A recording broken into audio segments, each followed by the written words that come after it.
যুদ্ধবিরতির মেয়াদ 2 মাস বাড়াতে যুক্তরাষ্ট্র ইরান সমঝোতা চূড়ান্ত অনুমোদন দেননি ট্রাম্প। তেহরানের ক্ষেপণাস্ত্র হামলায় মার্কিন ড্রোন ভূপাতিতের দাবি। ইরান যুক্তরাষ্ট্র উত্তেজনার আড়ালে লেবাননে ইসরায়েলের গণহত্যা, বৈরুতে ভয়াবহ হামলা, দখলদার বাহিনীর ড্রোনের আঘাতে নারী শিশুসহ 4 বাংলাদেশি আহত। অবরুদ্ধ গাজায় আরও আগ্রাসী নেতানিয়াহু, ইসরায়েলের সেনাদের উপত্যকার 70% এলাকা দখলের নির্দেশ। সমালোচনার ঝড়, শরণার্থী শিবিরে ভয়াবহ হামলা। গ্রীষ্মের আগে ইউরোপের দেশে দেশে তাপপ্রবাহ, বিপর্যস্ত জনজীবন, দাবানলের ঝুঁকি বাড়ায় সতর্কতা জারি। আগামী 5 বছরে রেকর্ড ছাড়িয়ে যেতে পারে বৈশ্বিক তাপমাত্রা। পবিত্র হজের আনুষ্ঠানিকতার শেষ দিন আজ। জামারায় শয়তানকে প্রতীকী পাথর নিক্ষেপের পর সূর্যাস্তের আগে মিনা ত্যাগ করবেন হাজিরা।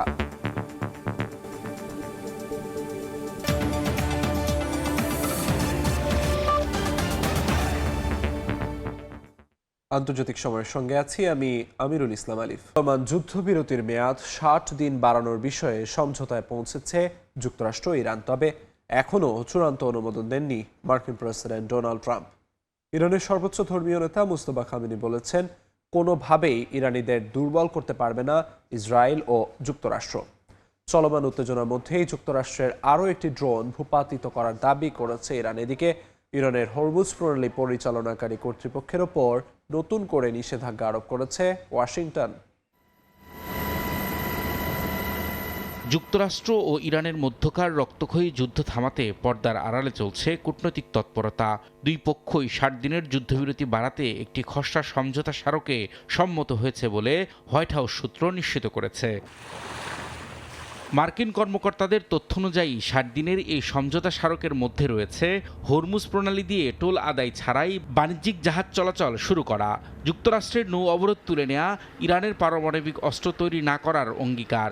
সংলাপের অংশ হিসেবে যুক্তরাষ্ট্রের নিষেধাজ্ঞা প্রত্যাহার এবং ইরানের $12 বিলিয়ন জব্দ করা অর্থ ফেরত দেওয়ার বিষয়েও আলোচনা হবে। ইরান যাতে পণ্য ও মানবিক সহায়তা পেতে পারে সেজন্য একটি বিশেষ কার্যপদ্ধতি নিয়েও আলোচনার কথা রয়েছে। লেবাননে ইসরায়েল ও হিজবুল্লাহর মধ্যকার যুদ্ধ বন্ধ করার বিষয়টিও উল্লেখ রয়েছে। তবে বিষয়টি চূড়ান্ত পর্যায়ের কাছাকাছি থাকার এই সময়েও গত 48 ঘন্টায় হরমুজ প্রণালীতে যুক্তরাষ্ট্র ও ইরানের মধ্যে দুটি সংঘর্ষের খবর পাওয়া গেছে। এই শান্তি প্রস্তাবের আলোর মুখ দেখা এখনও নির্ভর করছে ডোনাল্ড ট্রাম্পের সিদ্ধান্তের ওপর। ট্রাম্পের স্পষ্ট বার্তা, ইরানকে পরমাণু অস্ত্রের মোহ ছাড়তে হবে এবং আন্তর্জাতিক জলসীমায় নৌ চলাচলের স্বাধীনতা নিশ্চিত করতে হবে। যদিও ইরানের বন্দর আব্বাসে যুক্তরাষ্ট্রের হামলা এবং কুয়েতের মার্কিন ঘাঁটিতে আইআরজিসির পাল্টা ক্ষেপণাস্ত্র নিক্ষেপ যুদ্ধবিরতির ভঙ্গুর করে তুলেছে। এর মধ্যেই নির্দিষ্ট লক্ষ্যবস্তুকে টার্গেট করে ক্ষেপণাস্ত্র ছুড়েছে ইরান। এছাড়া হরমুজ প্রণালীতেও নৌযান লক্ষ্য করে গুলি ছুড়েছে আইআরজিসি। আকাশ প্রতিরক্ষা ব্যবস্থা ব্যবহার করে বুশাহরে আরও একটি মার্কিন ড্রোন ভূপাতিতের দাবি করেছে ইরান, যদিও তা অস্বীকার করেছে পেন্টাগন।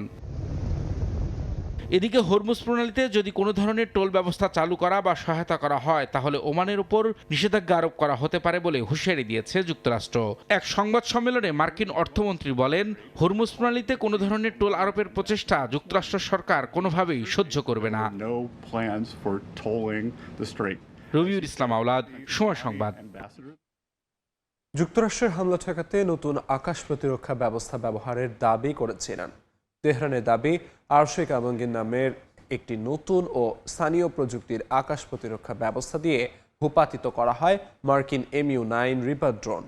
বিশ্লেষকরা বলছেন, যুক্তরাষ্ট্র ইসরায়েলের কয়েক মাসের হামলার পরও নিজেদের প্রতিরোধ ক্ষমতা ধরে রেখেছে ইরান। ইরানের আধা সরকারি সংবাদ মাধ্যম ফার্স নিউজ এজেন্সি জানিয়েছে, হরমুজ প্রণালীর কিস দ্বীপের কাছে একটি শত্রুভাবাপন্ন মার্কিন নজরদারি ড্রোন ভূপাতিত করা হয়েছে। নতুন এই প্রতিরক্ষা ব্যবস্থার নাম দেওয়া হয়েছে পারস্য পুরাণের বীর আরাসের নাম অনুসারে। তেহরানের দাবি, নতুন এই প্রতিরক্ষা ব্যবস্থা রাডার ফাঁকি দেওয়া বা স্টেলথ প্রযুক্তি শনাক্ত করার গোপন সক্ষমতা রয়েছে। ড্রোন ভূপাতিত করার এই ঘটনা এমন এক সময় ঘটল যখন বন্দর আব্বাসের কাছে ইরানের সামরিক ঘাঁটিতে হামলার জবাবে পাল্টা মার্কিন বিমান ঘাঁটিতে হামলার দাবি করেছে আইআরজিসি। ইরানের এমন সামরিক অগ্রগতির দাবিকে সতর্কতার সাথে দেখছেন আন্তর্জাতিক বিশ্লেষকরা। তারা বলছেন, নতুন এই ব্যবস্থার স্বাধীন সত্যতা নিশ্চিত করা না গেলেও এটি ইরানের যুদ্ধের কৌশলগত পরিবর্তনের সাথে মিলে যায়। ইউক্রেনের মতো ইরানও যুদ্ধের অর্থনীতি বদলে দিচ্ছে। তারা বিশাল রাডার ঘাঁটির উপর নির্ভর না করে সস্তা, সহজে স্থানান্তরযোগ্য এবং নিজস্ব প্রযুক্তিতে তৈরি মোবাইল ডিফেন্স বা ভ্রাম্যমাণ ক্ষেপণাস্ত্র প্রতিরক্ষা ব্যবস্থায় বিনিয়োগ করছে, যা অত্যন্ত ব্যয়বহুল মার্কিন ড্রোন বা যুদ্ধবিমানকে সহজেই ঝুঁকিতে ফেলতে পারে। নিরাপত্তা বিশ্লেষকদের মতে আরাশি কামানগির কোনো বৈপ্লবিক নতুন অস্ত্র নয়, বরং এটি ইরানের কম খরচের মোবাইল এয়ার ডিফেন্স কৌশলেরই একটি অংশ। এটি সম্ভবত প্রথাগত রাডারের পরিবর্তে ইলেকট্রো অপটিক্যাল বা হিট সিকিং গাইডের মাধ্যমে কাজ করে, যা দ্রুত লুকিয়ে ফেলা এবং পুনর্স্থাপন করা সম্ভব। বিশেষজ্ঞরা বলছেন, পশ্চিমা দেশগুলো প্রায় নিজেদের মানদণ্ডে ইরানের ক্ষেপণাস্ত্রের কার্যকারিতার পরিমাণ ভুল করে ফেলে। কিন্তু তেহরানের মূল কৌশল হলো প্রযুক্তিগত শ্রেষ্ঠত্ব নয়, বরং যে কোনো পরিস্থিতিতে টিকে থাকার সক্ষমতা এবং গতিশীলতা। যদিও মার্কিন ও ইসরায়েলি হামলায় ইরানের মূল আকাশ প্রতিরক্ষা নেটওয়ার্ক এবং রাশিয়ার দেয়া S-300 ক্ষেপণাস্ত্র ব্যবস্থার বড় ক্ষতি হয়েছে, তবুও নতুন করে মার্কিন ড্রোন ভূপাতিত করার ঘটনা প্রমাণ করে যে তেহরানের প্রতিরোধ ক্ষমতা একেবারে শেষ হয়ে যায়নি। রবিউল ইসলাম আওলাদ, সময় সংবাদ। ইরানের যে পারমাণবিক কর্মসূচি নিয়ে মার্কিন প্রেসিডেন্ট ট্রাম্পের এত আপত্তি, তার ভিত্তি গড়েছিল যুক্তরাষ্ট্রই। শাহ আমলের আধুনিক ইরান গড়ার প্রকল্পে যুক্তরাষ্ট্র, ইউরোপ, এমনকি ইসরায়েলও ছিল তেহরানের ঘনিষ্ঠ সহযোগী। কিন্তু 1979 সালের ইসলামী বিপ্লবের পর একই কর্মসূচি পশ্চিমা বিশ্বের চোখে পরিণত হয় সবচেয়ে বড় নিরাপত্তা হুমকিতে। ইরানের পারমাণবিক কর্মসূচি নিয়ে ঘোর আপত্তি যুক্তরাষ্ট্রের। তবে এ কর্মসূচির শুরু খামেনি প্রশাসনের হাত ধরে নয়, বরং মার্কিন মিত্র শাহ মোহাম্মদ রেজা পাহলেভির আমলে এর ভিত রচনা হয়। 50-এর দশকে যুক্তরাষ্ট্রের শান্তির জন্য পরমাণু কর্মসূচির আওতায় তেহরানের সঙ্গে পারমাণবিক সহযোগিতা শুরু করে ওয়াশিংটন। 1967 সালে যুক্তরাষ্ট্র ইরানকে প্রথম গবেষণা রিয়্যাক্টর সরবরাহ করে। একই সঙ্গে ব্রিটেন, ফ্রান্স, পশ্চিম জার্মানি, ইতালি ও ইসরায়েলের বিশেষজ্ঞরাও ইরানের পারমাণবিক অবকাঠামো গড়ে তুলতে ভূমিকা রাখেন। শাহের লক্ষ্য ছিল ইরানকে দ্রুত শিল্পোন্নত রাষ্ট্রে রূপান্তর করা। পারমাণবিক শক্তিকে তিনি দেখতেন আধুনিকায়ন, জ্বালানি নিরাপত্তা এবং জাতীয় মর্যাদার প্রতীক হিসেবে। দক্ষিণাঞ্চলের বুশেহরে পারমাণবিক বিদ্যুৎ কেন্দ্র নির্মাণ শুরু হয় জার্মানির সহযোগিতায়। ইরান 1970 সালে পারমাণবিক অস্ত্র বিস্তার রোধ চুক্তি বা NPTর অনুমোদন করে। তবে 1979 সালের ইসলামী বিপ্লব পুরো সমীকরণ বদলে দেয়। পশ্চিমা বিশেষজ্ঞরা ইরান ছেড়ে চলে যান, স্থগিত হয় বহু প্রকল্প, কিন্তু অবকাঠামো ও প্রশিক্ষিত বিজ্ঞানীরা থেকে যান। ইরান ইরাক যুদ্ধের সময় বারবার হামলার শিকার হয় বুশেহর প্রকল্প। এরপর ধীরে ধীরে তেহরান নিজস্ব সক্ষমতায় পারমাণবিক প্রযুক্তি এগিয়ে নিতে শুরু করে। পশ্চিমা চাপের মুখে ইউরোপীয় দেশগুলো সরে গেলেও রাশিয়া, চীন ও পাকিস্তানের সঙ্গে সহযোগিতা বাড়ায় ইরান। 2002 সালে নাতাঞ্জ ও আরাকের গোপন স্থাপনার তথ্য প্রকাশ্যে আসার পর ইরানের পারমাণবিক কর্মসূচি বৈশ্বিক সংকটে পরিণত হয়। যুক্তরাষ্ট্র ও ইসরায়েল অভিযোগ তোলে তেহরান গোপনে অস্ত্র সক্ষমতার দিকে এগোচ্ছে, যদিও ইরান বরাবরই দাবি করে এসেছে তাদের কর্মসূচি শান্তিপূর্ণ। বিশ্লেষকদের মতে আজকের সবচেয়ে বড় ঐতিহাসিক বিদ্রূপ হলো যে পারমাণবিক কর্মসূচিকে এখন ধ্বংস করতে চাইছে ওয়াশিংটন ও তেল আবিব, তার ভিত্তি গড়তে একসময় তারাই সক্রিয় ভূমিকা রেখেছিল। মালিহা সুহরওয়ার্দী, সময় সংবাদ। বিশ্বের প্রতি 13টি দেশের একটি বর্তমানে রয়েছে মার্কিন প্রেসিডেন্ট ডোনাল্ড ট্রাম্পের যুদ্ধের হুমকিতে। মানে বিশ্বের মোট জনসংখ্যার প্রতি 11 জনের মধ্যে একজনকে যুদ্ধের ঝুঁকিতে ফেলেছেন তিনি। মার্কিন প্রেসিডেন্টের এমন বৈরী পররাষ্ট্রনীতি এখন আন্তর্জাতিক মহলে এক নতুন বিতর্কের জন্ম দিয়েছে। নতুন করে বন্ধুরাষ্ট্র ওমানের ওপর ট্রাম্পের হুমকির পরেই নেটিজেনদের মধ্যে উঠেছে সমালোচনার ঝড়। বিশ্বের অন্যতম গুরুত্বপূর্ণ ও সংবেদনশীল নৌপথ হরমুজ প্রণালী। প্রতিদিন বিশ্ববাজারের প্রায় 20% জ্বালানি তেল এই রুট দিয়ে পরিবাহিত হয়। গত ফেব্রুয়ারির শেষ দিক থেকে শুরু হওয়া মার্কিন, ইসরায়েল ও ইরান যুদ্ধের জেরে অচল হয়ে পড়ে এই প্রণালী। সম্প্রতি ইরানি গণমাধ্যমে খবর আসে, ওমানকে সঙ্গে নিয়ে এই আন্তর্জাতিক জলসীমার উপর নিয়ন্ত্রণ প্রতিষ্ঠা এবং শুল্ক আদায়ের একটি খসড়া চুক্তি করেছে তেহরান। এই খবরটি সামনে আসতেই ক্ষোভে ফেটে পড়েন মার্কিন প্রেসিডেন্ট। হোয়াইট হাউসে মন্ত্রিসভার বৈঠকে ট্রাম্পকে এ বিষয়ে প্রশ্ন করা হলে তিনি অত্যন্ত কঠোর ভাষায় ওমানকে সতর্ক করেন। বলেন, হরমুজ প্রণালী সম্পূর্ণ আন্তর্জাতিক জলসীমার একটি অংশ এবং এটি সবার জন্য উন্মুক্ত থাকবে। কোনো দেশকে এর নিয়ন্ত্রণ নিতে দেয়া হবে না। ওমানকে অন্য সবার মতোই নিয়ম মেনে চলতে হবে, অন্যথায় তাদের উড়িয়ে দেয়া হবে বলে হুঁশিয়ারি দেন ট্রাম্প। যুক্তরাষ্ট্রের 200 বছরের পুরনো বিশ্বস্ত কৌশলগত মিত্রের বিরুদ্ধে ট্রাম্পের এমন আকস্মিক যুদ্ধংদেহী মনোভাব মার্কিন প্রশাসন ও বৈশ্বিক গণমাধ্যমকে স্তম্ভিত করে দিয়েছে। আন্তর্জাতিক বিশ্লেষকদের একটি অংশ ধারণা করছেন ৭৯ বছর বয়সী ট্রাম্প হয়তো ভুলবশত ইরানের জায়গায় ওমানের নাম উচ্চারণ করেছেন, কারণ এর আগেও তিনি ইরানের সঙ্গে ভেনেজুয়েলাকে গুলিয়ে ফেলেছিলেন। তবে তাৎক্ষণিকভাবে হোয়াইট হাউস কিংবা মার্কিন পররাষ্ট্র দপ্তর ট্রাম্পের এই বক্তব্যের কোনো ব্যাখ্যা দেয়নি। সামাজিক মাধ্যমে তার বক্তব্যের মূল ভিডিও এবং অনুলিপি প্রকাশ করেছে। এই ঘটনাটি মূলত ট্রাম্পের সুপরিচিত ম্যাডম্যান থিওরি বা খামখেয়ালি পররাষ্ট্রনীতিরই বহিঃপ্রকাশ, যা দিয়েই তিনি প্রতিপক্ষকে তটস্থ রাখতে ভালোবাসেন। সবশেষ পরিসংখ্যান অনুযায়ী ডোনাল্ড ট্রাম্প তার 2 মেয়াদে বিশ্বের অন্তত 15টি দেশকে হয় আক্রমণ করেছেন নয়তো আক্রমণের হুমকি দিয়েছেন, যা বিশ্বের মোট জনসংখ্যার প্রতি 11 জনের মধ্যে একজনকে যুদ্ধের ঝুঁকিতে ফেলেছে। মানে বিশ্বের 13টি দেশের একটি দেশ বর্তমানে রয়েছে মার্কিন প্রেসিডেন্ট ডোনাল্ড ট্রাম্পের যুদ্ধের হুমকিতে। শান্তি চুক্তির আলোচনার মধ্যেই ওমানকে দেয়া এই নজিরবিহীন হুমকি মধ্যপ্রাচ্যের চলমান যুদ্ধ পরিস্থিতিকে আরও জটিল এবং জ্বালানি বাজারকে নতুন করে অস্থিতিশীল করে তুলবে কিনা সেটাই দেখার বিষয় বলে মনে করেন বিশ্লেষকরা। নাদিম মারজান, সময় সংবাদ। ইরান যুক্তরাষ্ট্র উত্তেজনার আড়ালে লেবাননে রীতিমতো গণহত্যা চালাচ্ছে দখলদার ইসরায়েল। সীমান্তে স্থল অভিযানের পাশাপাশি রাজধানী বৈরুত সহ বিভিন্ন জায়গায় চলছে নির্বিচার বোমাবর্ষণ। অন্যদিকে লেবাননের সশস্ত্র গোষ্ঠী হিজবুল্লাহ ড্রোন শক্তির মুখে দিশেহারা হয়ে পড়েছে ইসরায়েলি বাহিনী। হিজবুল্লাহর একের পর এক ড্রোনের আঘাতে হতাহত হচ্ছেন ইসরায়েলি সেনারাও।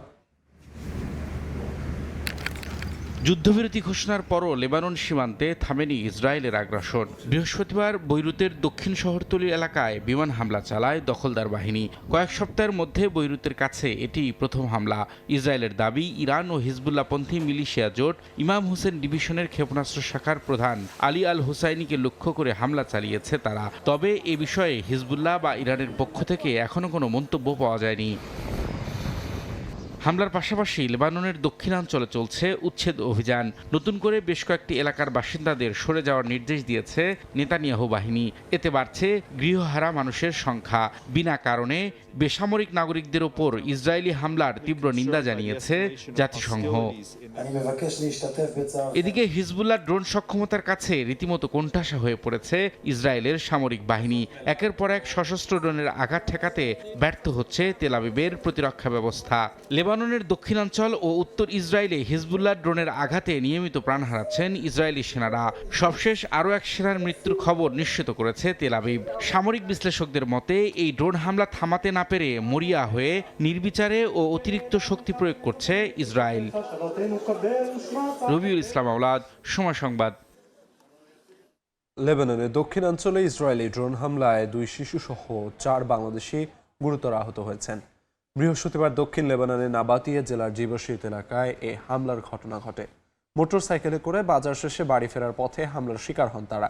ঘটনার সত্যতা নিশ্চিত করে লেবাননের বাংলাদেশ দূতাবাস জানিয়েছে, আহতদের মধ্যে জিনা আক্তারের গ্রামের বাড়ি নরসিংদী জেলার মনোহরদী উপজেলায়। অন্যদিকে অপর বাংলাদেশি মোহাম্মদ মমিন মিয়ার বাড়ি ব্রাহ্মণবাড়িয়ার কসবায়। এর মধ্যে জিনা আক্তারের একটি পা বিচ্ছিন্ন হয়ে গেছে বলে জানিয়েছেন চিকিৎসকরা। এবার লেবাননের ভূখণ্ড দখলের পায়তারা করছে ইসরায়েল। যুদ্ধবিরতি ঘোষণার পরও দেশটিতে অব্যাহত রয়েছে তেল আবিবের বিমান হামলা ও উচ্ছেদ অভিযান। বিশ্লেষকদের মতে ইসরায়েলের এই আগ্রাসনে লেবাননের 1/5 এলাকা জনশূন্য হয়ে পড়েছে। কাগজে কলমে যুদ্ধবিরতি হলেও লেবাননের আকাশে এখনো উঠছে যুদ্ধের কালো ধোঁয়া। গত মাসে ঘোষিত হওয়া যুদ্ধবিরতি দেশটির বেসামরিক নাগরিকদের জীবনে কোনো স্বস্তি আনতে পারেনি বলে মনে করছেন বাসিন্দারা। আন্তর্জাতিক বিশ্লেষকরা মনে করছেন লেবাননের ভূখণ্ড দখলের পায়তারা করছে তেল আবিব। গত 16 এপ্রিল যুক্তরাষ্ট্রের মধ্যস্থতায় ঘোষিত যুদ্ধবিরতির পর ইসরায়েল প্রথমে 600 বর্গ কিলোমিটার বাফার জোনের মানচিত্র প্রকাশ করে, কিন্তু এরপর থেকে লেবাননের প্রায় 2000 বর্গ কিলোমিটার এলাকায় চলছে তেল আবিবের ক্রমাগত বিমান হামলা ও নতুন নতুন উচ্ছেদ আদেশ। ইসরায়েলের দাবি তারা হিজবুল্লাহর ঘাঁটি ধ্বংস করতে এই হামলা চালাচ্ছে। অন্যদিকে হিজবুল্লাহ একে দেখছে আগ্রাসন হিসেবে। গত 25 মে ইসরায়েলি প্রধানমন্ত্রী বেনিয়ামিন নেতানিয়াহু এই হামলা আরও জোরদার করার ঘোষণা দিয়েছেন। লিটানি নদীর উত্তর ও দক্ষিণে ছড়িয়ে পড়া তেল আবিবের এই উচ্ছেদ অভিযান লেবাননের প্রায় 1/5 এলাকাকে ভুতুড়ে নগরীতে পরিণত করেছে। যুদ্ধবিরতির চুক্তি কেবলই কাগজে বন্দী, আর লেবাননের সাধারণ মানুষের ঘরে ফেরার স্বপ্ন দিন দিন আরও অনিশ্চিত হয়ে পড়ছে। বিশ্লেষকরা বলছেন এই সংঘাত এখন কেবল বৈরুতে সীমাবদ্ধ নেই। ইরান ও যুক্তরাষ্ট্রের মধ্যকার শান্তি আলোচনার অন্যতম প্রধান শর্ত হয়ে দাঁড়িয়েছে লেবাননে ইসরায়েলি হামলা সম্পূর্ণ বন্ধ করা। শেখ সাদি মারজান, সময় সংবাদ। অবরুদ্ধ গাজায় আরও আগ্রাসী ইসরায়েলের প্রধানমন্ত্রী বিনিয়ামিন নেতানিয়াহু। উপত্যকার 70% এলাকা দখলের নির্দেশ দিয়েছেন তিনি। বর্তমানে উপকূলীয় এই ভূখণ্ডের প্রায় 64% ইসরায়েলি বাহিনীর কবজায় রয়েছে। এদিকে ফিলিস্তিনিদের ওপর পদ্ধতিগত ও ভয়াবহ যৌন সহিংসতা চালানোর দায়ে ইসরায়েলকে যুদ্ধকালীন যৌন সহিংসতার কালো তালিকায় অন্তর্ভুক্ত করেছে জাতিসংঘ। যুদ্ধবিরতি লঙ্ঘন করে গাজায় চলছে নির্বিচার বোমাবর্ষণ। প্রতিদিনই ধ্বংস করে দেওয়া হচ্ছে একের পর এক আবাসিক ভবন। দখলদার বাহিনীর আগ্রাসন থেকে রেহাই পাচ্ছে না অস্থায়ী আশ্রয়কেন্দ্র। শুক্রবার রাতেও গাজা সিটির একটি শরণার্থী শিবিরে ভয়াবহ হামলা চালায় ইসরায়েলি বাহিনী। মুহূর্তেই ধ্বংস হয়ে যায় সবকিছু। ভবনের নিচে আটকা পড়েন বহু ফিলিস্তিনি। অবরুদ্ধ উপত্যকার বড় অংশ ধ্বংসস্তূপে পরিণত করার পরও আগ্রাসনের মাত্রা আরও বাড়ানোর ঘোষণা দিয়েছেন ইসরায়েলি প্রধানমন্ত্রী বিনিয়ামিন নেতানিয়াহু। অধিকৃত পশ্চিম তীরের একটি অবৈধ ইসরায়েলি বসতিতে আয়োজিত কনফারেন্সে তিনি জানান, গাজার নিয়ন্ত্রণ ধাপে ধাপে 70% উন্নতি করার জন্য সামরিক বাহিনীকে নির্দেশ দিয়েছেন তিনি। আমরা বর্তমানে হামাসকে 4 দিক থেকে চেপে ধরছি। এখন গাজা উপত্যকার 60% এলাকা নিয়ন্ত্রণ করছি। প্রথমে 50% ছিলাম, এরপর 60% এসেছি। আমার নির্দেশ হলো সামনে এগিয়ে যাওয়া। প্রথমত 70%, এটা দিয়ে শুরু করা যাক। আমরা সব দিক থেকে তাদের উপর চাপ সৃষ্টি করছি।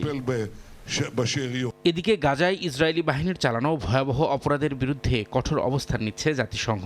ফিলিস্তিনি নারী, পুরুষ ও শিশুদের উপর পদ্ধতিগত এবং ব্যাপক আকারে যৌন সহিংসতা চালানোর অভিযোগে ইসরায়েলকে কালো তালিকাভুক্ত করেছে সংস্থাটি।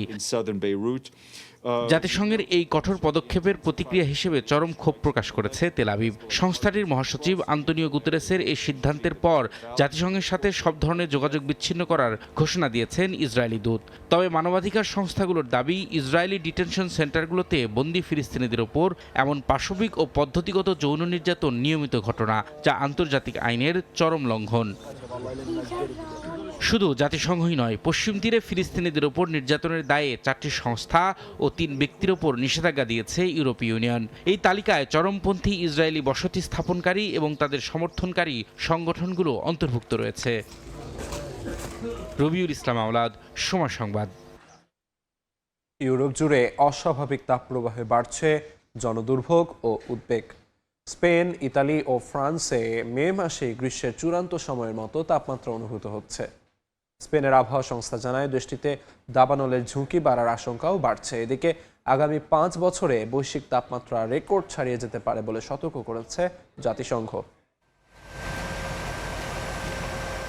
বৃহস্পতিবার স্পেনের আবহাওয়া সংস্থা এমিড জানায়, দেশটিতে এমন তাপমাত্রা দেখা যাচ্ছে যা সাধারণত জুলাই-আগস্ট মাসে অনুভূত হয়। কিছু এলাকায় তাপমাত্রা 37 ডিগ্রি সেলসিয়াস পর্যন্ত উঠেছে এবং অস্বাভাবিক গরম অনুভূতি হচ্ছে রাতেও। সংস্থাটি জানায়, পরিস্থিতিকে আনুষ্ঠানিকভাবে তাপপ্রবাহ বলা না হলেও বাস্তবে তা গ্রীষ্মের চূড়ান্ত সময়ের মতো। একই সঙ্গে স্পেনের দাবানলের ঝুঁকি বাড়ারও আশঙ্কা করছে সংস্থাটি।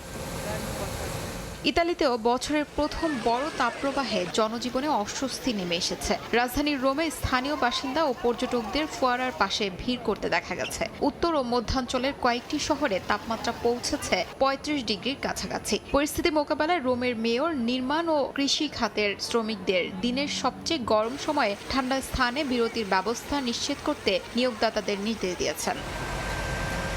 ফ্রান্সের বোর্দো শহরেও প্রচণ্ড গরমের মধ্যে শ্রমিকদের কাজ চালিয়ে যেতে হয়েছে। প্রায় 36 ডিগ্রি সেলসিয়াস তাপমাত্রায় সড়ক নির্মাণ শ্রমিকরা চরম ক্লান্তি, পানি শূন্যতার ঝুঁকির কথা জানান। গরম মোকাবেলায় বিভিন্ন নির্মাণ প্রতিষ্ঠান কাজের সময়সূচি পরিবর্তন এবং শ্রমিকদের জন্য অতিরিক্ত পানির ব্যবস্থা করার মতো পদক্ষেপ নিয়েছে।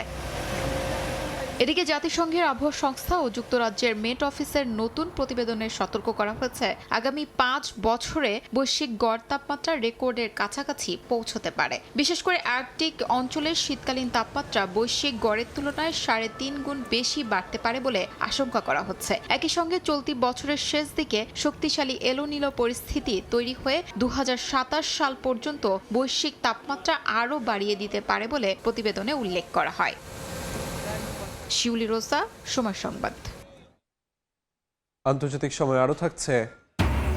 দক্ষিণ আফ্রিকায় ব্যবসা প্রতিষ্ঠানে লুটপাট ও অগ্নিসংযোগের ঘটনায় আতঙ্কে প্রবাসীরা। ক্ষতিগ্রস্তদের পাশে বাংলাদেশ দূতাবাস, নিরাপত্তা নিশ্চিতের আহ্বান।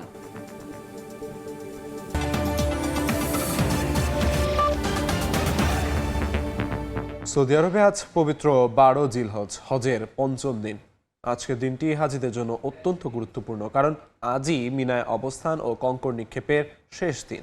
নিয়মানুযায়ী আজ সূর্য ঢলে পড়ার পর ছোট, মধ্য ও বড় এই 3 জামারায় ধারাবাহিকভাবে 7টি করে মোট 21টি পাথর নিক্ষেপ করবেন আল্লাহর মেহমানরা। এরপর সূর্যাস্তের আগে এই মিনার সীমানা ত্যাগ করবেন তারা। এ বিষয়ে বিস্তারিত জানাচ্ছেন মুফতি আব্দুল্লাহ তামিম।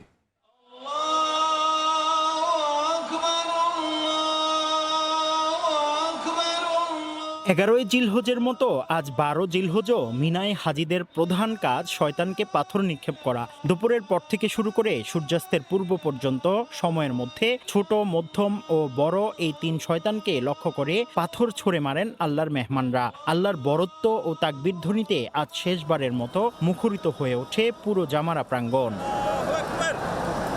বিধান অনুযায়ী আজ পাথর নিক্ষেপ শেষ করে সূর্যাস্তের আগেই হাজিদের মিনার সীমানা ত্যাগ করতে হয়। ঐতিহাসিক এই তাবুর শহরে দীর্ঘ 5 দিন গভীর ইবাদত, বন্দিগি, জিকির, আজকার আর গুনাহ মাফের আকুল মুনাজাত শেষে বিদায়ের এক আবেগঘন পরিবেশ তৈরি হয় মিনার প্রতিটি কোণে।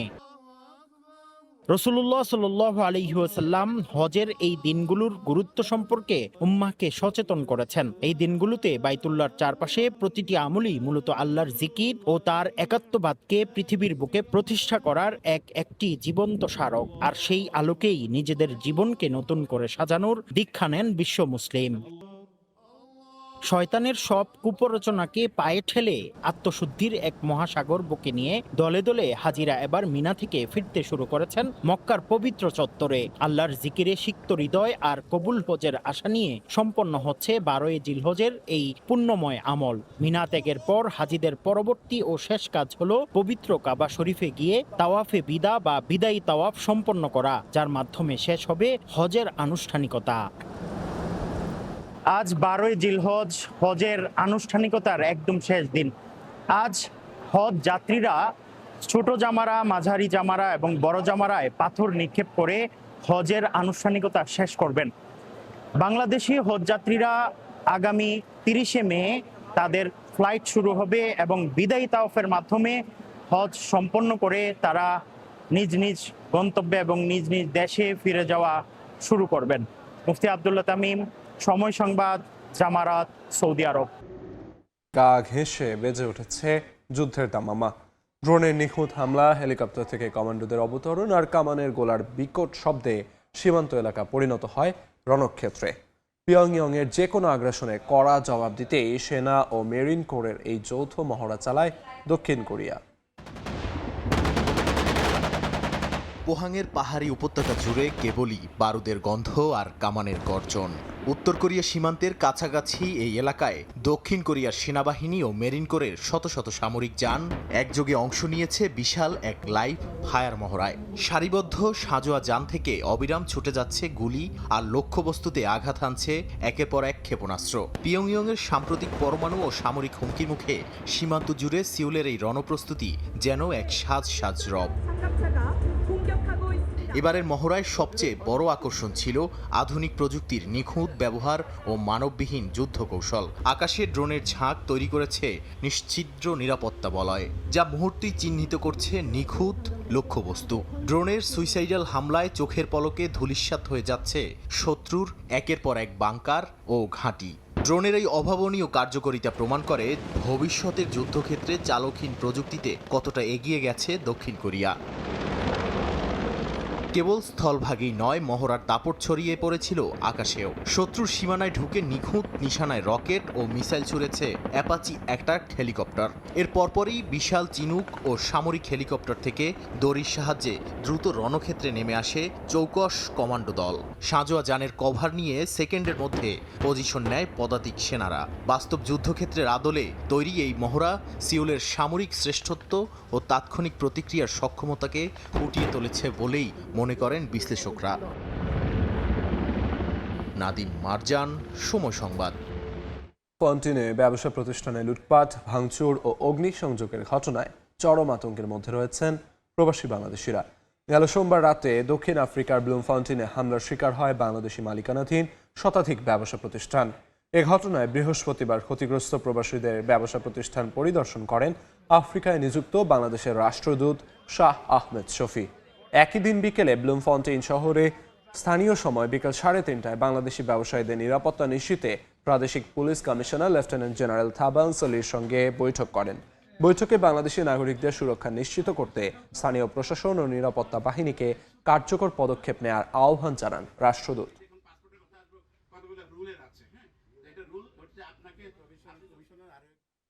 আন্তর্জাতিক সময় আরও থাকছে। দক্ষিণ কোরিয়ায় মানুষের সঙ্গে র্যাম্পে হাঁটল রোবট মডেল। প্রযুক্তি ও শিল্প সমন্বয়ের ফ্যাশন শোর ব্যতিক্রমী আয়োজন। আরএফএল ওয়াটার পাম্পের রোটর এখন আরো উন্নত আর বিদ্যুৎ সাশ্রয় হয় 20% পর্যন্ত।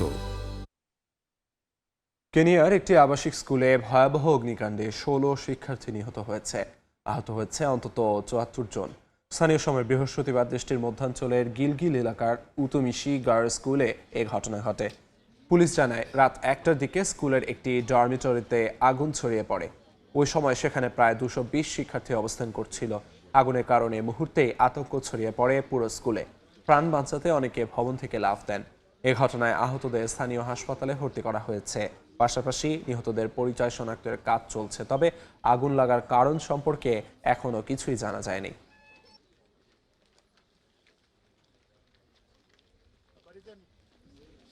সময় ভূমধ্যসাগরীয় দ্বীপরাষ্ট্র সাইপ্রাসে 800 কোটি ইউরো পাচারের অভিযোগ তদন্তের মুখে বাংলাদেশের এস আলম গ্রুপের চেয়ারম্যান মোহাম্মদ সাইফুল আলম ও তার স্ত্রীর মালিকানাধীন বিলাসবহুল একটি দোতলা বাড়ি ক্রোক করেছে দেশটির কর্তৃপক্ষ। বৃহস্পতিবার সাইপ্রাস মেইলের এক প্রতিবেদনে বলা হয়, ব্যাংক জালিয়াতি ও অর্থ পাচারের অভিযোগে চলমান ফৌজদারি তদন্তের অংশ হিসেবে এবং বাংলাদেশ কর্তৃপক্ষের আবেদনের প্রেক্ষিতে নিকোসিয়া জেলা আদালত লিমসলো জেলার পারেক্লেসিয়ার অবস্থিত সাইফুল আলমের ওই সম্পত্তি ক্রোক করে। সাইপ্রাসের মানি লন্ডারিং প্রতিরোধ ইউনিটের একটি আবেদনের পর গত 19 মে এ ক্রোক আদেশ জারি করা হয়। বাংলাদেশ কর্তৃপক্ষের মাধ্যমে শুরু হওয়া পারস্পরিক আইনি সহায়তা প্রক্রিয়ার অধীনে এই তদন্তের অনুরোধ করা হয়েছিল। ইউরোপীয় ইউনিয়নের সম্ভাব্য নতুন বাণিজ্যিক পদক্ষেপের সমালোচনা করেছে চীনের পররাষ্ট্র মন্ত্রণালয়। বৃহস্পতিবার সংবাদ সম্মেলনে মুখপাত্র মাওনিং বলেন, এ ধরনের ব্যবস্থা দীর্ঘমেয়াদে বৈশ্বিক প্রতিযোগিতা দুর্বল করবে এবং শেষ পর্যন্ত ভারসাম্যহীন বাণিজ্য সম্পর্ক তৈরি করবে।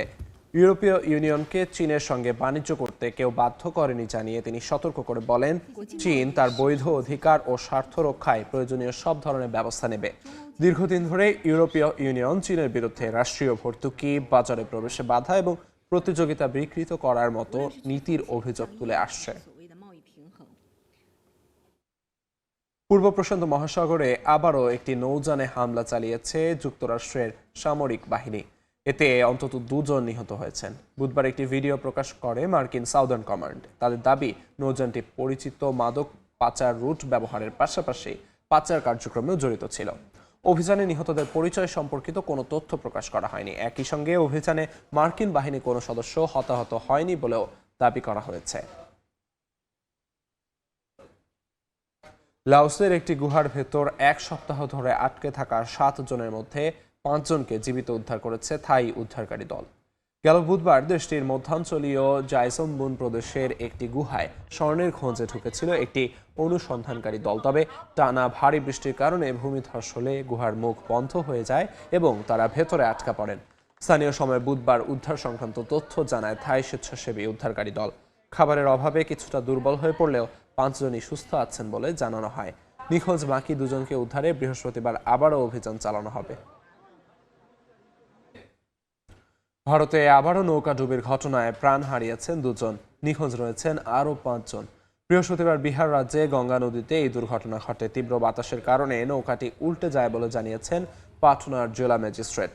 ঘটনার পর থেকেই নিখোঁজদের উদ্ধারে নদীতে ব্যাপক তল্লাশি চালাচ্ছেন উদ্ধারকারীরা।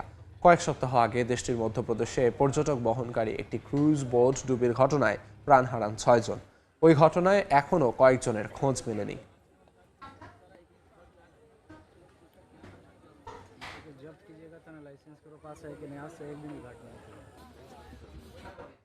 দেখছেন আন্তর্জাতিক সময়। সঙ্গে উপসাগরীয় অঞ্চলে অস্থির পরিস্থিতির মধ্যেও আরেকটা ঈদ পার করল সংযুক্ত আরব আমিরাতের প্রবাসী বাংলাদেশিরা।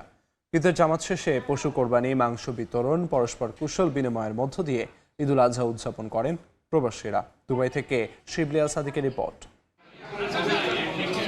উপসাগরীয় অঞ্চলে ইরান, ইসরায়েল ও যুক্তরাষ্ট্রের উত্তেজনা সত্ত্বেও সংযুক্ত আরব আমিরাতে নির্বিঘ্নে ঈদুল আজহা উদযাপন করেছেন প্রবাসী বাংলাদেশি সহ দেশটিতে অবস্থানরত বিভিন্ন দেশের অভিবাসী। জামাতে নামাজ আদায়ের পর পশু কোরবানি, মাংস বিতরণ, কুশল বিনিময় সহ আনন্দ উল্লাসে উদযাপন করেন ঈদ। ফিল করি না যে আমি বাংলাদেশের বাইরে ঈদ উদযাপন করছি। যারা মধ্যপ্রাচ্যে বসবাস করছে আলহামদুলিল্লাহ সবাই সুন্দরভাবে ঈদ উদযাপন করতেছে। আমরা আশায় আছি ভবিষ্যতে সময়টা আরো ভালো কাটবে। বৃহস্পতিবার দুপুরে প্রবাসীদের সঙ্গে ঈদের শুভেচ্ছা বিনিময় করেন দেশটিতে নিযুক্ত বাংলাদেশের রাষ্ট্রদূত। এই সময় সবাইকে আরব আমিরাতের আইন কানুন মেনে চলার পরামর্শ দেন তিনি। উপসাগরীয় অঞ্চলের সংযুক্ত আরব আমিরাত এবং অন্যান্য দেশের সব দেশেই এখন বেশ আনন্দ উৎসবের মধ্যে দিয়ে ঈদুল আজহা পালিত হয়েছে এবং আমাদের বাংলাদেশিরা নিরাপত্তা ব্যবস্থা নিয়ে তাদের কোনো আতঙ্কও নেই। এদিকে ঈদুল আজহার লম্বা ছুটিতে আমিরাতের বিভিন্ন প্রান্তে নানা অনুষ্ঠানের আয়োজন করেছেন প্রবাসীরা। এর মধ্যে আজমানে 28টি পশু কোরবানি দিয়ে আলোড়ন সৃষ্টি করেছেন এক প্রবাসী ব্যবসায়ী। বাংলাদেশি রেস্টুরেন্টগুলোতেও ঈদ উপলক্ষে চলছে বিশেষ আয়োজন। শিবলি আল সাদিক, সময় সংবাদ, সংযুক্ত আরব আমিরাত। দক্ষিণ কোরিয়ার সিউলে র্যাম্পে একসঙ্গে হাঁটল মানুষ ও রোবট মডেল। ফ্যাশন শোর এই ব্যতিক্রমী আয়োজনে প্রযুক্তি ও শিল্প একসঙ্গে মিশে তৈরি করেছে ভবিষ্যতের এক কল্পচিত্র। আয়োজকদের মতে এটি এমন এক বিশ্বের ইঙ্গিত যেখানে মানুষ ও রোবট প্রতিযোগী নয়, বরং সহাবস্থানের অংশীদার হবে। দক্ষিণ কোরিয়ার রাজধানী সিওলে এক অভিনব ফ্যাশন শোতে র্যাম্পে দেখা গেছে রোবট ও মানব মডেলদের একসঙ্গে হাঁটা। স্থানীয় সময় বৃহস্পতিবার প্রযুক্তি প্রতিষ্ঠান গ্যালাক্সি কর্পোরেশনের আয়োজিত ফিজিক্যাল এআই ফ্যাশন শোতে রোবটরা মানব মডেলদের সঙ্গে সমন্বিত পোশাকে অংশ নেয়। পুরো আয়োজনটি অনুষ্ঠিত হয় সিওলের গ্যালাক্সি রোবট পার্কে। সেখানে ফ্যাশন ও রোবোটিক্সের মিশ্রণ দর্শকদের সামনে এক ভিন্ন অভিজ্ঞতা তুলে ধরে। শোয়ের একটি অংশে ক্যাপ পরা রোবটরা র্যাম্পে হাঁটার পর মডেলরা সেই ক্যাপ খুলে পোশাকগুলো প্রকাশ করেন। এরপর একই পোশাকে মানুষ ও রোবট একসঙ্গে র্যাম্পে হাঁটে এবং সমন্বিত কোরিওগ্রাফিতেও অংশ নেয়। এই দৃশ্যগুলো ফ্যাশন শোকে একটি পারফরম্যান্স আর্টের রূপ দেয়। এতে প্রযুক্তি ও সৃজনশীলতা একসঙ্গে মিশে যায়। আমি বিশ্বাস করি একদিন মানুষ রোবট অনুপ্রাণিত ফ্যাশন করবে, আর একইভাবে রোবটও মানুষের অনুপ্রেরণায় তৈরি রোবোটিক ফ্যাশন করবে। এই কারণেই এই শো করেছি, কারণ আমরা এমন একটি ভবিষ্যৎ গড়ে তুলতে সাহায্য করতে চাই। এই আয়োজনের লক্ষ্য রোবটকে মানুষের আবেগ ও সৃজনশীলতার সহচর হিসেবে তুলে ধরা। আয়োজকদের মতে এই ফিজিক্যাল এআই ধারণা ভবিষ্যতের এমন এক সমাজের ইঙ্গিত দেয় যেখানে প্রযুক্তি ও মানব অভিজ্ঞতা একে অপরের পরিপূরক হয়ে উঠবে। শিউলি রোজা, সময় সংবাদ। রাশিয়া চীন সম্পর্কের নতুন মাত্রা এখন শুধু কূটনীতি বা বাণিজ্যে নয়, ছড়িয়ে পড়ছে সংস্কৃতি ও শিক্ষার অঙ্গনেও। মস্কোর উপকণ্ঠে ইউরোপের সবচেয়ে বড় উঁচু শিক্ষা কেন্দ্র হয়ে উঠেছে সেই সম্পর্কের প্রতীক। চীনা মার্শাল আর্ট, ভাষা ও দর্শনের সমন্বয়ে গড়ে ওঠা এই প্রতিষ্ঠান দুই দেশের জনগণের মধ্যে সাংস্কৃতিক সেতুবন্ধন আরও গভীর করছে। চীন রাশিয়া শিক্ষাবর্ষকে সামনে রেখে বাড়ছে তরুণদের অংশগ্রহণও। রাশিয়ার রাজধানী মস্কোর উপকণ্ঠে অবস্থিত উশু স্কুলটি বর্তমানে ইউরোপের বৃহত্তম চীনা মার্শাল আর্ট শিক্ষা কেন্দ্র হিসেবে পরিচিত। 3 দশকেরও বেশি সময় ধরে প্রতিষ্ঠানটি রুশ শিক্ষার্থীদের শুধু উশুই নয়, চীনা সংস্কৃতি ও ভাষার সঙ্গেও পরিচয় করিয়ে দিচ্ছে। স্কুলের প্রবেশ পথে রয়েছে চীনা ধাঁচের ফটক, ঐতিহ্যবাহী বাগান এবং কনফুসিয়াসের ভাস্কর্য, যা পুরো পরিবেশকে চীনা সাংস্কৃতিক আবহে রূপ দিয়েছে। প্রতি সপ্তাহে শত শত শিশু ও তরুণ ক্রীড়াবিদ এখানে প্রশিক্ষণ নেয় চীনা মার্শাল আর্টের ঐতিহ্যে অনুপ্রাণিত কোচদের তত্ত্বাবধানে। স্কুল কর্তৃপক্ষ বলছে, অনেক শিক্ষার্থী জ্যাকি চ্যান ও জেট লির চলচ্চিত্র দেখে উশুর প্রতি আগ্রহী হয়ে ওঠে। স্কুল পরিচালক ও এলিট উশু অ্যাথলেট দারিয়া তারাসোভাও সেই অনুপ্রেরণার উদাহরণ। তিনি জানান, 2000 সালে জ্যাকি চ্যানকে স্কুলে দেখার পরই উশুকে জীবনের লক্ষ্য হিসেবে বেছে নেন তিনি। পরে তিনি 2 বারের বিশ্ব চ্যাম্পিয়ন, 2008 অলিম্পিক চ্যাম্পিয়ন এবং 19 বার ইউরোপিয়ান উশু চ্যাম্পিয়ন হন। স্কুলটি নিয়মিত শিক্ষার্থীদের প্রশিক্ষণ ক্যাম্প ও প্রতিযোগিতার জন্য চীনে পাঠায়। বেইজিং ও ঝেনজিয়াং সফর করা শিক্ষার্থীরা বলছে, এসব সফর শুধু তাদের ক্রীড়া দক্ষতায় বাড়ায় না, বরং চীনা সংস্কৃতি ও জীবনধারা সম্পর্কে বাস্তব অভিজ্ঞতাও দেয়। চীনা ভাষা শিক্ষাও এই প্রশিক্ষণের গুরুত্বপূর্ণ অংশ। বিশ্লেষকরা বলছেন, উশুর জনপ্রিয়তা বৃদ্ধি মূলত রাশিয়া ও চীনের মধ্যে বাড়তে থাকা যোগাযোগ এবং সাংস্কৃতিক বিনিময়ের প্রতিফলন। বিশেষ করে প্রেসিডেন্ট ভ্লাদিমির পুতিনের আসন্ন চীন সফরকে সামনে রেখে শিক্ষা, যুব কর্মসূচি ও সাংস্কৃতিক সহযোগিতাকে দ্বিপাক্ষিক সম্পর্কের অন্যতম ভিত্তি হিসেবে তুলে ধরছে দেশ দুটি। রাইসা জান্নাত, সময় সংবাদ। ইন্দোনেশিয়ায় উট পালনের দিকে ঝুঁকছেন খামারিরা। দেশটির পূর্ব জাভার একটি খামারে গরু ছাগলের পাশাপাশি বিকল্প মাংসের উৎস হিসেবে উট পালনের চেষ্টা করছেন ব্যবসায়ীরা। মাংসের দামের ওঠানামা আর চাহিদা সামাল দিতেই নতুন এই উদ্যোগ বলে জানান তারা। তবে পরীক্ষামূলকভাবে হলেও এটি ইন্দোনেশিয়ার পশুপালন খাতে একটি নতুন সম্ভাবনা তৈরি করবে বলে মনে করছেন সংশ্লিষ্টরা। ইন্দোনেশিয়ায় গরু, ছাগল ও ভেড়া পশুপালনের মূল ভিত্তি হলেও অনেকেই ধীরে ধীরে গড়ে তুলছেন উটের খামার। পূর্ব জাভার মোজোকের্তো এলাকার এমনই একজন ফাইজাল এফেন্দি। যদিও দেশটিতে উট এখনও বিরল প্রাণী হিসেবে পরিচিত, উট লালন পালনের পরীক্ষামূলক পর্যায়ে খাওয়ানো থেকে শুরু করে খোলা মাঠে চড়ানো সবই চলছে সমান তালে। এফেন্দি জানান, মাংসের বাজারে দামের অস্থিরতার কারণেই বিকল্প এই উদ্যোগ নিয়েছেন তিনি। বলেন, ঈদুল আজহার সময় দাম স্থিতিশীল থাকলেও বছরের অন্য সময়ে গরু ছাগলের মাংসের দাম কমে যায়, যে কারণে ক্ষতির মুখে পড়ার অভিযোগ করেন খামারিরা। একই সময়ে আমদানিকৃত মাংসের সঙ্গে প্রতিযোগিতাও তাদের জন্য বড় চাপ তৈরি করে। এই সমস্যার সমাধান খুঁজতেই বিকল্প হিসেবে উট পালনের বিষয়টি মাথায় আসে তার। আমি পরীক্ষামূলকভাবে উট পালন শুরু করেছি। জনসাধারণের কাছ থেকে ভালো সাড়া পাচ্ছি ঠিকই, তবে কিছু বাধাও রয়েছে, বিশেষ করে কুরবানির জন্য বৈধ পশুর শর্ত নিয়ে। তাই উট জবাই সংক্রান্ত নতুন বিধিমালার প্রস্তাব দিয়েছি আমরা। তবে সাধারণ মানুষের আগ্রহ ইতিবাচক হলেও দেশটিতে অনেক চ্যালেঞ্জের কথা উল্লেখ করেন তিনি। বিশেষ করে কোরবানির জন্য উটের বয়স ও মানদণ্ড পূরণের বিষয়টি অত্যন্ত গুরুত্বপূর্ণ। বর্তমানে খামারের বেশিরভাগ উটের বয়স প্রায় 3 বছর হলেও কোরবানির জন্য ন্যূনতম 5 বছর হওয়া প্রয়োজন। ফলে প্রজনন ও বাণিজ্যিকভাবে উৎপাদনে আরও সময় লাগবে। উট পালন ও জবাইয়ের জন্য সুস্পষ্ট ও আলাদা নীতিমালা প্রয়োজন বলেও মনে করেন এই খামারি। মাংসের মূল্য, মানুষের চাহিদা সব মিলিয়ে পূর্ব জাভার এই উদ্যোগ আপাতত পরীক্ষামূলক হলেও এটি ইন্দোনেশিয়ার পশুপালন খাতে একটি নতুন সম্ভাবনা তৈরি করবে বলে মনে করছেন সংশ্লিষ্টরা। নাসরিন রুমি, সময় সংবাদ। ভয়াল খরা কাটিয়ে মরুপ্রায় ইরাকের জলাভূমিগুলো আবারও ফিরে পাচ্ছে হারানো প্রাণ। গত কয়েক বছরে অতিবৃষ্টির প্রভাবে দক্ষিণ ইরাকের 22 জলাভূমি এখন পানিতে টইটম্বর। শুকনো মাটিতে ফুটেছে সবুজের আভা, আর সেই টানেই ঘরে ফিরছেন এলাকা ছেড়ে যাওয়া মহিষ পালক ও মৎস্যজীবীরা। ইউনেস্কোর হেরিটেজ সাইট খ্যাত এই অঞ্চলের পুনর্জন্ম যেন প্রকৃতির এক বড় আশীর্বাদ হয়ে উঠেছে। মরুর বুকে যেন প্রাণের সঞ্চার। দীর্ঘ 5 বছরের খরার পর মাটির চৌচিরতা কাটিয়ে সবুজের মুখ দেখল ইরাকের ঐতিহাসিক 22 জলাভূমি। একসময় যে মাটি ছিল খাঁ খাঁ মরুভূমি, এখন সেখানে ভেসে বেড়াচ্ছে রূপালী ডিঙি, আর পানিতে জলকেলি করছে মহিষের দল। প্রকৃতির এই প্রাণচাঞ্চল্য স্থানীয়দের চোখে শুধু পানির স্রোত নয়, বেঁচে থাকার নতুন স্বপ্নও।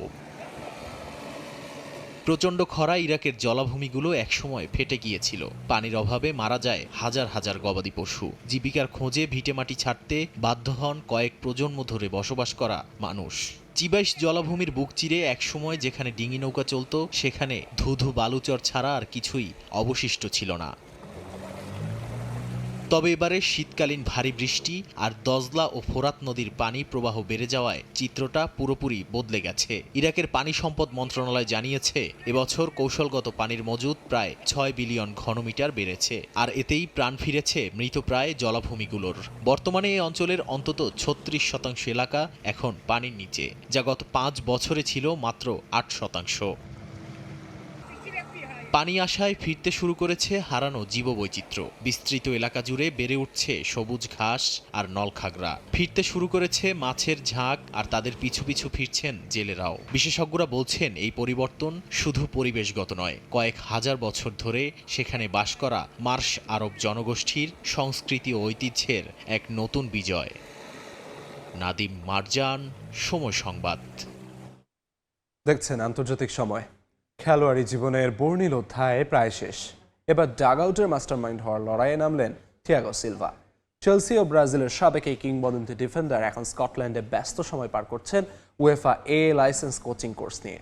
থমাস টুখেল কিংবা উনাই এমিরির মতো মাস্টারমাইন্ডদের কাছ থেকে শেখা অভিজ্ঞতা এবার ডাগআউটে কাজে লাগাতে চান এই ব্রাজিলিয়ান। সিলভা কথা বলেছেন বিশ্বকাপে ব্রাজিল দলের সম্ভাবনা নিয়েও। বয়স হয়ে গেছে 41, কিন্তু এখনো তরুণ ফুটবলারদের সঙ্গে সমান তালে লড়াই করে যান থিয়াগো সিলভা। সম্প্রতি ছিলেন ব্রাজিলের বিশ্বকাপের 55 জনের প্রাথমিক দলেও, তবে শেষ পর্যন্ত মূল স্কোয়াডে জায়গা হয়নি। জাতীয় দলে আবারও ফেরার স্বপ্নটা শেষ সাবেক অধিনায়কের। সম্প্রতি বিদায় জানিয়েছেন পর্তুগিজ ক্লাব পোর্তোকে। খেলোয়াড় হিসেবে ক্যারিয়ারের একেবারে শেষ দিকে সিলভা এখন নিজেকে প্রস্তুত করছেন ডাগআউটের মাস্টারমাইন্ড হিসেবে। স্কটিশ ফুটবল অ্যাসোসিয়েশনের অধীনে ইউএফা এ লাইসেন্স কোচিং কোর্সে যোগ দিয়েছেন সাবেক ব্রাজিলিয়ান অধিনায়ক। 20 বছরের দীর্ঘ ক্যারিয়ারে সিলভা কাজ করেছেন বিশ্বের নামি দামি সব কোচের অধীনে। ফুটবলার হিসেবে অর্জিত সেই বিশাল অভিজ্ঞতার ভান্ডারকেই এবার কোচিংয়ে ঢেলে দিতে চান সাবেক ব্রাজিল অধিনায়ক। ফুটবলে আমার 20 বছরের ক্যারিয়ারে আমি অনেক কোচের অধীনে খেলেছি, তাই নির্দিষ্ট একজনের নাম বলা কঠিন। তবে থমাস টুখেল, উনাই এমিরি, বর্তমানে ফ্রান্সিসকো ফারিওলি এবং জাতীয় দলে তিতেকে পছন্দ করি। তাদের প্রত্যেকের কাজের ধরন আলাদা, তাই আমি সবার কাছ থেকেই কিছু না কিছু নেয়ার চেষ্টা করি। এই মুহূর্তে প্রথমে আমার এই কোর্সটি শেষ করা দরকার, এরপর পরিবারের সঙ্গে কিছুটা সময় কাটিয়ে ক্লান্তি দূর করব, জীবনটাকে একটু উপভোগ করব, একই সাথে পরবর্তী পদক্ষেপের কথাও চিন্তা করব। সিলভা কথা বলেছেন বিশ্বকাপে ব্রাজিল দলের সম্ভাবনা নিয়েও। হেক্সা মিশনে আনুষ্ঠানিক প্রস্তুতি শুরু করেছে সেলেসাওরা। বিশ্বকাপের গ্রুপ পর্বে মরক্কো, স্কটল্যান্ডের মতো দলের মুখোমুখি হবে ব্রাজিল। বিশ্বমঞ্চে স্কটল্যান্ডের বিপক্ষে ম্যাচে নিজের দেশকেই এগিয়ে রাখছেন সিলভা। ম্যাচের ফলাফল খেলার আগে এটা বলা আসলেই কঠিন। আমি মনে করি ব্রাজিল এবং স্কটল্যান্ড দুটি দলই খুব ভালো মানের, তবে আমার মন তো সবসময় ব্রাজিলের পক্ষেই থাকবে। ব্রাজিল হয়তো 2-1 ব্যবধানে জিতবে। স্কটল্যান্ডের বিপক্ষে ম্যাচের আগে প্রতিপক্ষের সেরা অস্ত্রকেও চিনে রাখছেন সিলভা। আলাদাভাবে সতর্ক করলেন অ্যাস্টন ভিলার অধিনায়ক জন ম্যাকগিনকে নিয়ে। আমার কাছে অ্যাস্টন ভিলার অধিনায়ক জন ম্যাকগিন একজন অসাধারণ খেলোয়াড়। সে মাঝ মাঠে খেলে, আবার কখনো কখনো উইংয়েও খেলে। তার অনেক গুণ রয়েছে। আমার মনে হয় ব্রাজিলের কোচিং স্টাফ এবং কার্লো অ্যানচেলোত্তির এই খেলোয়াড়টির প্রতি বাড়তি নজর দেওয়া প্রয়োজন। বিশ্বকাপে মরক্কোর বিপক্ষে ম্যাচ দিয়ে শুরু হবে ব্রাজিলের হেক্সা মিশন। এর আগে পানামা ও মিশরের বিপক্ষে দুটি ম্যাচ খেলার কথা রয়েছে কার্লো অ্যানচেলোত্তির দলের। সাজিদ মুস্তাহিদ, সময় সংবাদ। 2026 বিশ্বকাপের জন্য 26 সদস্যের দল ঘোষণা করেছে 2010 সালের বিশ্বকাপের আয়োজক south Africa. Coach Hugo Bruce দলে দিয়েছেন একাধিক চমক। এর আগে জাতীয় দলে না খেলা 2 জনকে নিয়ে রক্ষণভাগ সাজিয়েছে সাউথ আফ্রিকা। নতুন 2 মুখ হলেন ওয়েলো টুমাখানিয়া ও ব্র্যাডলি ক্রস। মূলত রক্ষণে শক্তি বাড়াতে ও বেশি বিকল্প রাখতেই এই 2 জনকে দলে রেখেছেন কোচ। দলকে নেতৃত্ব দেবেন বার্নালি স্ট্রাইকার লায়েল ফস্টার। দেশটির বিশ্বকাপ দলে ডাক পেয়েছেন 36 বছর বয়সী প্লেমেকার টেম্বাজওয়ানেও। 48 দলের এবারের বিশ্বকাপ হবে যুক্তরাষ্ট্র, কানাডা ও মেক্সিকোয়। আগামী 11 জুন শুরু হয়ে চলবে 19 জুলাই পর্যন্ত। উদ্বোধনী দিনে মেক্সিকোর বিপক্ষে খেলবে সাউথ আফ্রিকা। এই গ্রুপের অন্য দুই দল দক্ষিণ কোরিয়া ও চেক রিপাবলিক।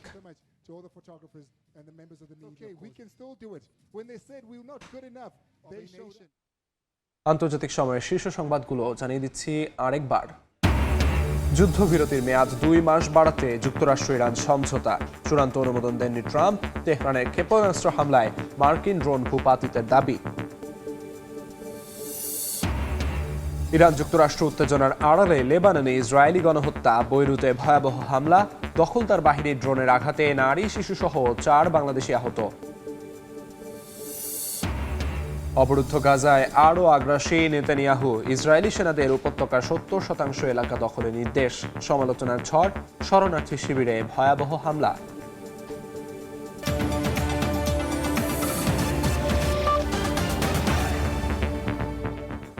এ ছিল আন্তর্জাতিক সময়ে। সকাল 10টার সময় সংবাদ নিয়ে আসছি কিছুক্ষণ পর। সঙ্গে থাকুন সময়ের।